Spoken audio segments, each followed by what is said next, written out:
Hey everyone, and welcome to the craft room. My name's Julianne Richards and I'm an independent Stampin' Up demonstrator in southern Tasmania.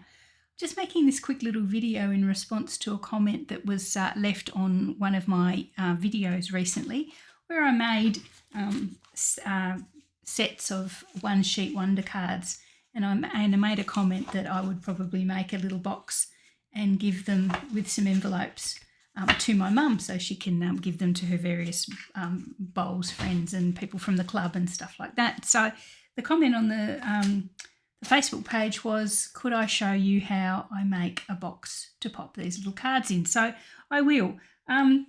There's 12 cards in all that I made in the video the other day, which makes quite a big pile of cards, as you can imagine. So I decided to chop it down to two boxes, so they'd be a little bit more manageable, and then Mum can maybe give one away as a gift or something if she wants to. So this is, I had a bit of a go with this one first. This has got half the cards in there, half the cards and half the envelopes. So I've just made that there, and I'll run through how I've made that and how I measured it to size and everything like that. So how I started with this is to sit down and look at the things I want to put in the box. How big does my box have to be? So grab your ruler. So if you've got everything you need there that's going to go in your little box that you need to make, work out how big the finished product needs to be. So looking at with my ruler, and I'm going to work in inches basically because that's how I roll, but you can convert to centimetres if you need to. I need my box to be about an inch high. So an inch high, and then so it's 4 3/4 wide. That'll fit our envelopes in nicely. And 6.5 inches long. So that will fit our envelopes and our cards in with a little bit of wriggle room. So if I just write down here, hopefully I'll write big enough that you'll be able to see. Our finished box, the base of our finished box needs to be 1 inch high by 6.5 long by 4 3/4 wide. So that's our end of our box. Okay, so if you look at a box, and we're going to do the base first out of cardstock. If you look at a box, here's the one I made earlier. We've said we want 4 3/4 wide, 6.5 long, and we want the sides to be 1 inch. So if you logically look at this box here, the width of the cardstock that we need to start with will be 4 3/4 plus 1 inch for that, plus 1 inch for that. So it's going to be 6 3/4 wide, the cardstock we need. So that adds 2 inches either side for the two sides. Lengthwise, we want it to be 6.5 long plus 1 inch plus 1 inch. So that's 8.5 inches of cardstock that we need. So that is the size of the cardstock that I need to make the base for my little box. So I'll grab the cardstock. I'm going to use that one. The original box there is Bubble Bath cardstock for the base. Excuse me, I've just popped everything on top of my trimmer. No forethought that I'd actually need it again. Okay, so from our cardstock, keeping our measurements close at hand, we've got our cardstock here. We said we want 8.5 long and 6 3/4 wide. So I'm going to have to take it that way long. 8.5 by 6 3/4.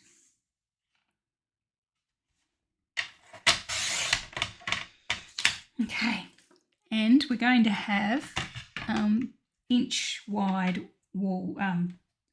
walls. So I score at 1 inch in from each edge. Because we've added those inches on both, we've added 2 inches onto our measurements for our box. That'll give us the base that we need. There we are. So that's scored around all 4 sides. How many sides does a box have, Julianne? All 4 sides at an inch in. So what we'll do is we will score burnish all of those sides so they're nice and sharp.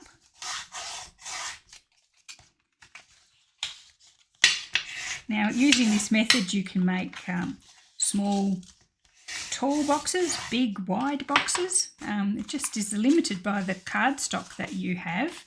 If you find that you need a measurement that's bigger than the cardstock that you have, you can always pop 2 pieces of cardstock together, or as many pieces of cardstock together as you think you need. And I know some of the craft shops sell big A3 size cardstock, so you could go quite large with those special those big A3 size cardstock that you get from craft stores. Okay, what I'm going to do now is grab my paper snips, my scissors, and just cut along to the edges or the ends from along the score to where the scores meet. So where those scores intersect, we're going to cut in and then turn it around and do exactly the same thing on the other side. And there, that's what we've got. So these little flaps here that you've created, we're going to pop some glue on those. Now I use glue because it'll stick more permanently. If you wanted something that was a bit more immediate, a bit quicker, you could use your snail or your double-sided tape. I tend to find that our lovely glue is pretty good at staying stuck forever and ever. I'm just going to hold that there. So we've created that. We've flipped that up and behind and glued it to the back. We'll do the same here. So take our 2 little tabs that we've made, fold them down and bring the outside in or up. And there we've got that. So that, once it dries, that's our little base of our box. So if I pop my cards in there, hopefully if I've done those measurements right, they'll fit. The envelopes particularly will fit like a glove. Okay, so, but a box is not much good if we don't have a lid to it. So let's make the lid. Now my lids, I like to have them less high so you see a little bit of the base around the bottom. So I only go to 3/4 of an inch high or deep for my lids. And you've got to keep in mind that the lid needs to fit over the outside of the base. So if you make your lid exactly the same size as your base, it's not going to fit on because it's not going to be able to stretch around the outside. It needs to be a wee bit, just a tiny bit bigger so that it fits over the top. So that's a big thing to remember. So, okay, so this was our top, this one here. This is the finished size of our top. 1 inch high, 6.5 by 4 3/4. So in this, for the lid, we're going to replace the 1 inch by 3/4 of an inch. Makes it a little bit trickier. There's a little bit of maths involved here. So instead of 1 inch, it's 3/4. And we're going to take the 6.5 and the 1 3/4 just out a tiny bit by 1/8 of an inch, just a smidgen. So it doesn't even have to it doesn't have to be a lot because then your lid will be too loose. So what we're going to do is, and I'll probably draw a little diagram here that makes it easier for you to see. The base there, this is the base of our, or the top of our box, just the very top, what you see when you look down there. So we want that to be 4 3/4 plus a tiny bit more. So 4 3/4 plus 1/8 makes 4 7/8. So just 4 3/4 plus 1/8 is 4 7/8. 6.5 long, but we want it to be 1/8 of an inch further. So 6.5 plus 1/8 is 6 5/8. That's the dimensions that are just a wee bit bigger than our base. And then we want the outside. I'm just going to try and draw this as best I can around the edge. We want, instead of these being 1 inch, we want them to be 3/4 of an inch. So 3/4 of an inch, which is how high I want my lid to be, or how deep I want my lid to be. So a 3/4 there and a 3/4 there. So 2 lots of 3/4 is 1.5. So our base is going to be, so we add that on there and that on there. And apologies if this is getting confusing. So 1.5 plus 4 7/8 is 3/4, 4. Just do this in my head. I did do it in my head before. Let's cheat. What did I say it was? 6 3/8. Okay. And just making sure that that's right. 4, 1.5. Yep. And then lengthwise, so we're going to add another 3/4 and a 3/4. So that's another 1.5 to the length. And that is 6 5/8 because we want it that wee bit bigger, longer than our box so it fits over. So we know 6 5/8. And that, I've cheated before, is 8 1/8 of an inch. Okay, so they're the dimensions of the paper that we need to make our lid. Okay, so write yourself a little diagram like that if you think you need to work it out. Make sure you get the same width all the way around. So for the width of your lid is that small outside. Add a tiny bit to the footprint of your base so that you can slip it over nice and snug. Okay, so we need, we'll get the trimmer back in. I'm going to use this pretty paper here. So this pretty paper that I used for the lid, I'm going to use for the other box. I'm going to use for this one as well. It's the Delightful Floral Designer Series paper. It's an online exclusive, and the last time I looked, it was still available. But it's so pretty, and the colours are so nice. It goes perfectly with the bubble bath and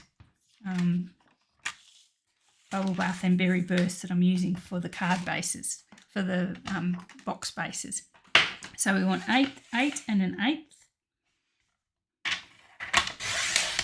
by 6 3/8.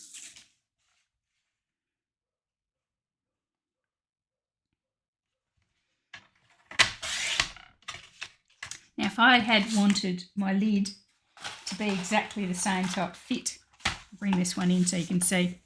As I said, I like to have a wee bit of the base showing there. But if you were happy to have that lid come down the full inch and just cover that over completely, you, instead of mucking around with the 3/4, you could just add the straight 2 inches that we added the first time. So now I'm going to go around and score the 3/4 of an inch that I want from the sides of my box, sides of my lid.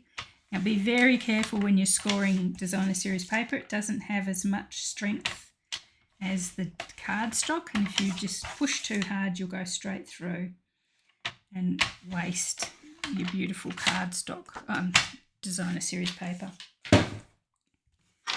Again, I'm going to burnish it. See, it's nice tone on the other side there too. Burnish all my edges.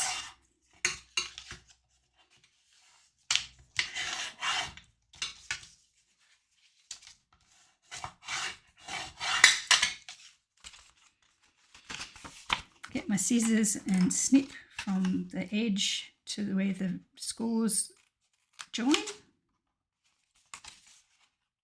cross over each other.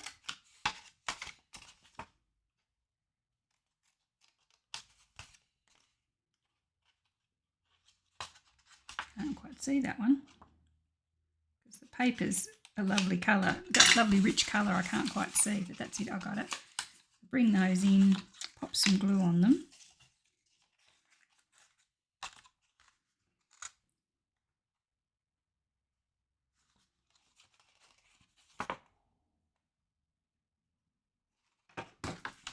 And flick them in and bring the sides up.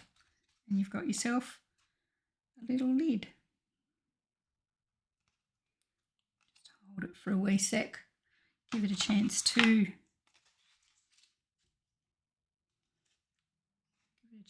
take there.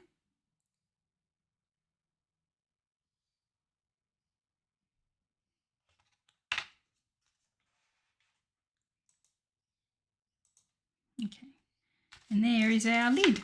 to our box. We'll bring our cards back in. Lid fits perfectly over the top with that little bit of wriggle room for the extra space that you need. And there is our 2 little boxes. So 2 little boxes for 6 cards each.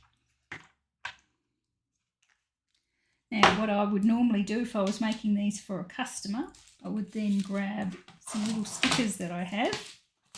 I have some little stickers. If you've received any mail from me, you would know that these little stickers are usually on the back because they're my return paid ones.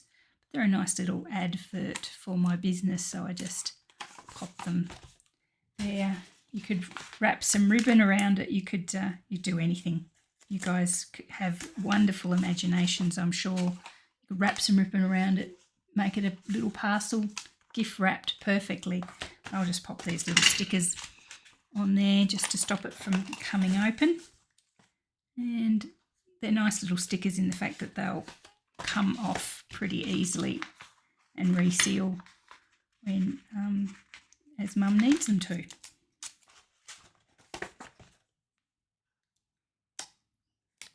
There we are. Boxes made.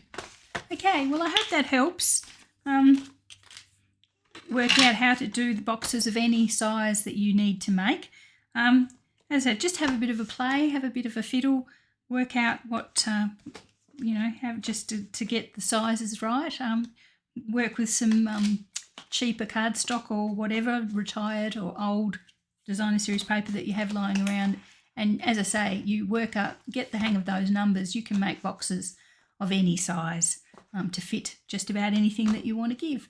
Okay, well, thanks very much for watching this video. I hope it helped. Reach out if it doesn't, please. I'm more than happy to help if you'd like a little bit of help with those measurements. If you have a weird size box you want to do. Have a great day, and I will chat to you all again next time.